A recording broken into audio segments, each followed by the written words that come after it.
Sa malayong kagubatan ng liwanag, namumuhay ang iba't ibang hayop ng payapa.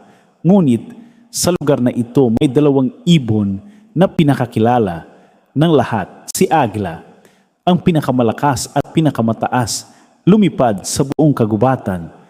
Humahalakak. Walang ibang magpapantay sa akin. Ang astig talaga ni Agila! Parang kaya niyang abutin ang ulap. Ngunit may isa pang ibon na iginagalang ng marami, si Kuwago. Naliligaw ako? Huwag kang matakot. Sundan mo ang mga alitap-tap. Dadalhin ka nila pa uwi. Salamat po. Kuwago, bakit lagi kang gising sa gabi? Doon ako mas malinaw nakakakita. Tumatawa? Mas mabuti pa ring makita ang buong mundo mula sa itaas. Hindi lahat ng lumilipad ng mataas ay tunay na nakakakita. Ako ang hari ng himpapawid. At ang tunay na hari ay marunong makinig. Hindi ko kailangan ng payo. Ay, paliksahan tayo! Sino ang pinakamagaling na hayop sa kagubatan? Walang duda na ako iyon. Hindi lang lakas ang sukatan ng kadakilaan. Ano pa ba? Lino, kabutihan, pagpapakumbaba. Mga bagay para sa mahihina. Unang hamon, ang pagtulong. Kailangan natin siyang tulungan. Masyadong mabagal. Nakakatakot. Dahan-dahan lamang. Pero nakita ng mga hayop na hindi sapat ang lakas lamang. Kita ninyo, ako pa rin ang pinakamahusay. Parang may bagyo. Mas mabuting magtago muna tayong lahat. Ngunit hindi nakinig si Agila. Kaya ko ito.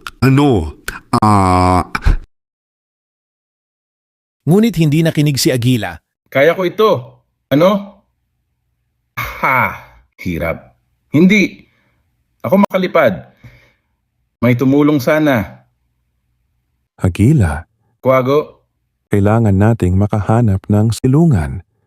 bakit mo ako tinutulungan? Dahil magkaibigan tayo sa iisang kagubatan. Pero lagi kitang minamaliit. Ang galit ay walang naitutulong sa nangangailangan. Paano ka naging ganito katalino? Noong bata pa ako, mahina rin ako. Lagi akong tinutukso. Natutunan kong ang pinakamahalagang lakas ay ang kakayahang umunawa. Ngayon ko lang naunawaan.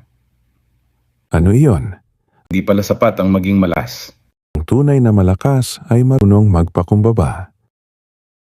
Agila, ayos ka lang. Nag-alala kami. Mga kaibigan, patawad. Akala ko noon ay ako lang ang pinakamahalaga. At ano ang natutunan mo? Na walang saysay ang lakas kung walang kabutihan. Ahas! Huwag kayong matakot. Agila, mag-ingat.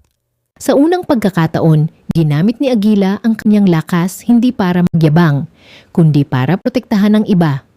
Salamat, Kuwago. Hindi mo kailangang magpasalamat. Simula ngayon, makikinig na ako. Mula noon, natutunan ng buong kagubatan na ang tunay na kadakilaan ay hindi lamang nasusukat sa lakas, kundi sa karunungan, kabutihan at pagpapakumbaba.